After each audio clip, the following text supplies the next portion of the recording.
Muy bien, como lo habíamos anunciado, se encuentra con nosotros conectado ya desde Chile, José María del Pino. Él es periodista de ese país, ha trabajado en el tema de crimen organizado, se ha especializado en ese tema, pero además ha desarrollado una tesis que trata en particular sobre la historia del Tren de Aragua, ¿no? Dice, una organización que persigue a la masiva diáspora venezolana por las Américas. Gracias nuevamente por estar con nosotros, José María. Y aquí nos acompaña el general de la Policía en Retiro, José Baella, ex jefe de la DIRINCRI. General, en principio, la estrategia que se está manejando en el Perú, ¿usted diría, apunta bien? Yo creo que no. La estrategia tiene que ser integral. Y más cuando se trata de crimen organizado transnacional, yo creo que las cosas son diferentes. Ya estamos viendo otros escenarios. Y estos escenarios apuntan a que nuestro país es el blanco acá en Sudamérica. Tenemos el problema de Brasil con el Comando Vermelho y tenemos el Tren de Aragua. Entonces, tenemos que tener una estrategia. Y yo creo que se tienen que sentar a la mesa todos los actores y pensar en una verdadera. La policía está haciendo esfuerzos, se capturó a Mamut, se le mandó a Chayapalca para tratar de incomunicarlo. La policía siempre hace un esfuerzo porque la policía es profesional, es técnica. El problema está que la policía tiene que tener recursos. Ese es el problema, tiene que tener tecnología. Esa es la situación. Si no tengo tecnología, si no tengo bienestar, si no tengo infraestructura, si no tengo no mejoro mi imagen internamente, yo creo que va a ser bien difícil que sobresalgamos de esta situación. Para entender un poco cuáles son los orígenes del Tren de Aragua, José María, gracias nuevamente por esta comunicación. Te decía, tú has desarrollado un estudio muy profundo y conoces la manera en que nace esta organización que el día de hoy tiene presencia incluso en tu país, si no me equivoco. Bienvenido. Hola, primero que todo, muchas gracias. Buenas noches. También saludo al coronel en retiro que está ahí junto a ustedes. Quisiera partir explicando algo muy pedagógicamente, general, disculpe. Muy pedagógicamente, el Tren de Aragua tiene cualidades en la forma en que delinque que lo hacen ser una organización a la que nuestras policías, llámese la Policía Nacional del Perú, la Policía Chilena, el caso ecuatoriano, e incluso la policía colombiana, porque mi investigación no solo me llevó a viajar al Perú, estuve en el cono norte de Lima, en Los Olivos, conversé con víctimas de extorsión, de explotación sexual, conversé en ese momento con el coronel Reboredo de la Policía Nacional del Perú, con el fiscal Jorge Chávez, que estaba a cargo de la Fiscalía Especializada contra el Crimen Organizado. Esto fue en enero de este año. Y también viajé a Colombia, estuve en Bogotá, en el barrio Kennedy, en la calle 28, que es donde se desarrollaron las primeras actividades del Tren de Aragua. Tenemos que entender que todas las policías están anonadadas, y están anonadadas porque el Tren de Aragua es una organización que no responde a la historia de los carteles, es decir, no tiene una actividad económica principal, como el caso de los carteles es el macrotráfico de drogas, tampoco a la historia de las mafias, que en ese caso la actividad económica principal era el proteccionado y la extorsión, ni tampoco las milicias, por ejemplo, en las favelas brasileñas. Como no tiene una actividad económica delictual principal, es, digamos así, una suerte de bestia de muchísimas cabezas. Y estas cabezas funcionan de manera compartimentada. Quien está a cargo, por ejemplo, del delito de extorsión, no sabe quién es la persona que está a cargo del delito de explotación sexual o quién es quien administra el gota a gota. Por tanto, cuando nuestras fiscalías o las policías cortan la cabeza de uno de esta bestia de muchas cabezas, todo el resto de las actividades siguen operando. Y por eso en Colombia utilizan un término que a mí me parece muy pedagógico y muy importante para utilizarlo en nuestros países, que es hablar de una organización multicrimen, porque el Tren de Aragua, que nace en Venezuela, que se administra desde la cárcel de Tocorón con la complicidad de las autoridades venezolanas, en el caso particular de Iris Varela en el año 2017 y 2018, que autoriza la liberación de 1.500 internos de la cárcel de Tocorón, que coincide con la expansión internacional de esta organización, es una organización muy novedosa que ha venido a cambiar la forma en que el crimen organizado como modelo de negocio funciona en nuestros países. ¿De acuerdo? ¿Está de acuerdo usted, general? Por supuesto, yo estoy completamente de acuerdo, pero la situación está de que, ¿qué hacemos, no? Porque hay que tomar acciones. Hay que tomar acciones inmediatas. Yo creo que como país he sacado una tesis de la maestría de la Policía Nacional, y una de las recomendaciones que hace un grupo que estudió el Comando Vermelho, por ejemplo, en Brasil, dice que se debe unirse los países, debe ser formar tener una reunión para nombrar delegados de cada país que se intercambien inmediatamente la información. Creo que eso puede ser un buen origen para intercambiar experiencias y de repente tomar acciones inmediatas. Eso es lo principal. Claro, porque hemos llegado a un punto en que ya se le pone precio a la cabeza de un coronel que tiene a su cargo la división de homicidios. A ver, esto realmente ya sobrepasa todo. Ahora, usted habla en efecto de coordinación internacional, pero primero deberíamos tener una policía sólida, ¿no?, que tenga, como usted ha dicho, todos los elementos. Y esto, la verdad, nos lleva a pensar en la propuesta del gobierno de crear una policía municipal, y vemos que pareciera que el norte lo están viendo por otro lado. Yo creo que esa propuesta debería ser reformulada, y yo pienso que esta situación no solamente se trata de presentar una propuesta para apagar un incendio. Se trata de, primero se tiene que fortalecer a la policía. Se tiene que fortalecer a la policía dentro de, digamos, de lo que es... Y eso no puede esperar, ¿no? Eso no puede esperar, pero es decisión de gobierno. En el discurso de la presidenta, ¿cuántos millones se está invirtiendo en nuestros hermanos de la Fuerza Armada? 900 millones. ¿Cuántos para la policía? 0. Entonces no puede ser. No puede ser. ¿Qué estamos esperando? Quería aprovechar la presencia de José María esta noche con nosotros para que nos cuente qué ha hecho la policía chilena en el caso particularísimo de la presencia de estos delincuentes allá. Bueno, existe una premisa cuando uno sigue este tipo de organizaciones en inglés. Se inventa cuando acá se persigue por primera vez la mafia, que es follow the money, sigue el dinero. La mejor forma que tú tienes de descubrir las cabecillas y las personas que coordinan las actividades de estas organizaciones es siguiendo la huella del dinero. Y ahí quiero darle algunas luces. En cada país donde el Tren de Aragua opera, hay siempre un socio o local o un residente del país de nacionalidad venezolana que de una u otra forma realiza una serie de movimientos legales que permiten el envío de remesas de vuelta hasta Tocorón. Tocorón, que es una cárcel con canchas de tenis, con canchas de fútbol, tiene una discoteca dentro que se llama Disco Tokio, tiene el restaurante El Sazón de Lampa, un shopping center dentro de la cárcel y tiene banco. Por tanto, el dinero llega directamente a la cárcel de Tocorón. Y ahí les quiero dar algunas luces de lo que ha hecho muy bien la Policía de Investigaciones chilena. Siguiendo el dinero a través de los gallegos, porque el Tren de Aragua externaliza en bandas terceras parte de sus operaciones en nuestros países. Los gallegos también estaban presentes en Perú. A través de ellos logran determinar que uno de los cabecillas de los gallegos era un venezolano con residencia en Chile y que esa persona, a través de la creación de una empresa que se dedicaba al envío de remesas como Giro,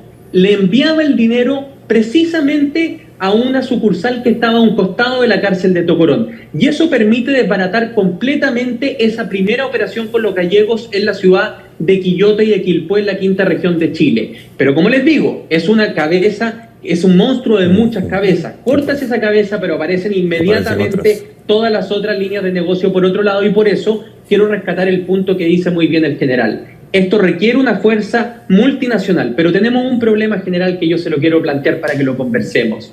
Si no tenemos a Venezuela sin corrupción, decididamente combatiendo el Tren de Aragua en esa mesa, creo que nuestros esfuerzos van a ser insuficientes, porque buena parte, y lo decía muy bien mi colega Rísquez, buena parte de las operaciones del Tren de Aragua son directamente controladas por el Niño Guerrero, que opera en una impunidad absoluta en la cárcel de Tocorón, en el estado de Aragua, en Venezuela. Esto es lo peligroso, ¿no? Esto es lo peligroso, y yo coordino también con él. La ruta del dinero es indispensable para hacer el seguimiento. Hemos hablado, inteligencia. Inteligencia. Pero es interesante lo que se plantea. Venezuela, ¿cuál sería el papel de Venezuela en medio de esta situación con lo que nos acabas de describir? La verdad es que es impresionante pensar que dentro de un penal puede haber hasta un mall, una discoteca, y que todo esto se financia con dinero que llega de los distintos países donde opera esta organización de delincuentes. Ecuador, Colombia, Chile, Perú tienen que cerrar filas. Sabemos que el régimen de Venezuela va a ser difícil obtener información, pero tenemos que hacer esfuerzo a los países que al menos estamos con esta crisis, ¿no? Y permíteme, Mayr, te referiste a una situación de Coronel Reboredo. Es bueno que la ciudadanía sepa quién es el Coronel Reboredo. Cualquier persona no llega a ser jefe de una división de homicidios acá en el Perú.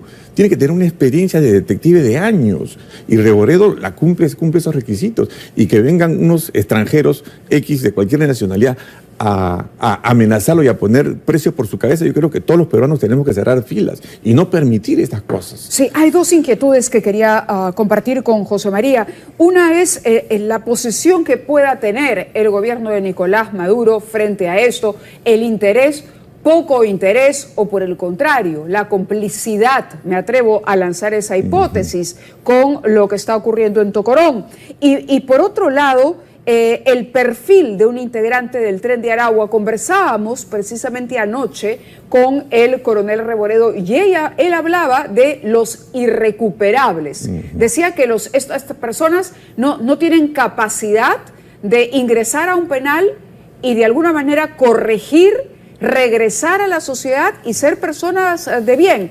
Él lo decía con claridad, son irrecuperables. Es gente que ya instaló en su ADN un nivel de agresividad, además, que va de la mano y que le sirve para el éxito en la actividad criminal.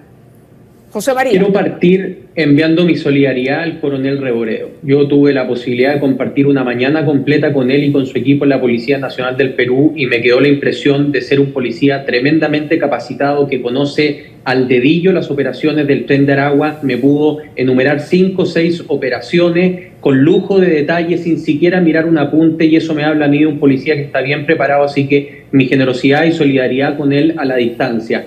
También me gustaría decirte que la hipótesis que tú levantas de la complicidad es un hecho, y es un hecho que está documentado en investigaciones judiciales. Cuando Iris Varela, ex ministra de Asuntos Penitenciarios del gobierno de Nicolás Maduro, llama por teléfono a Padrino López en una conversación que está grabada en expedientes judiciales y le dice que necesita 1.500 armas para crear un ejército de defensa de la revolución, y esos 1.500 soldados de la revolución salen del penal de Tocorón justo en los meses previos a que comenzara la expansión internacional, claramente uno puede señalar que existe aquí una coordinación, una orquestación para internacionalizar las operaciones de ese tren. Y eso tiene una explicación económica.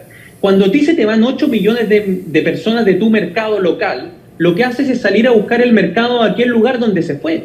Pero a través de ese nuevo mercado en esos países se empieza a conquistar además a la población nativa de esos países, como el caso de la señora Milagro en el cono norte de Lima, que sigue hasta el día de hoy recibiendo mensajes de extorsión y que decidió no pasar la Navidad con su familia porque tiene miedo de morir el día de Navidad frente a sus hijos asesinados por estos delincuentes. Ahora, ¿quiénes son estas personas que dice el coronel Reboredo, que son en el fondo, no sé cuál era la palabra? Irrecuperables, decía. Irrecuperables. Sí.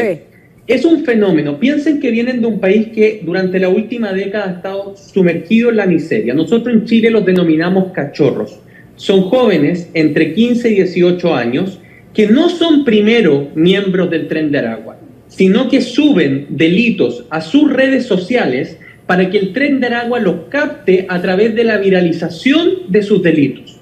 Y una vez que los detecta, los incorpora a la organización como proveedores de la organización. Son jóvenes que se fueron de Venezuela, que vienen de un estado fallido, que llegan a nuestros países, no se insertan al sistema de educación, no tienen valor por la vida porque nacieron en la miseria misma, y por tanto, al no ver una fuente de ingreso, al no tener documentos, al no poder trabajar ni tampoco ir al colegio, deciden someterse a esta estructura que dentro de todo les ofrece dinero, les ofrece cierta protección y también les ofrece estatus. Porque a diferencia, por ejemplo, de otras organizaciones criminales, el Tren de Aragua no solo ostenta los bienes materiales que llega a conquistar, como los de la cárcel de Tocorón, sino que, y esto es lo más terrible de todo, ostenta la crueldad que es capaz de ejercer sobre personas. Y estamos frente a la primera organización de multicrimen en Latinoamérica que nos transmite prácticamente en vivo y en directo sicariatos, descuartizamientos y asesinatos para que la gente les tema,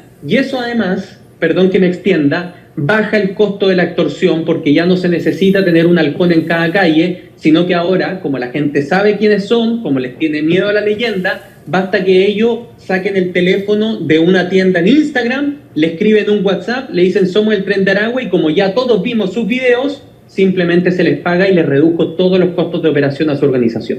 Claro. Quería ir terminando. Muchísimas gracias, José María, por este aporte, preguntándole al general, bueno, ¿y hacia dónde vamos? Tenemos policías, caramba, destacados, que merecen todo nuestro respeto. La policía realmente está trabajando a pesar de que no cuenta con las facilidades, golpe tras golpe. Nosotros reportamos sobre esto, pero el reto es muy, muy grande. El reto es muy grande y ya hemos visto que la inseguridad ciudadana es el primer problema de la ciudadanía.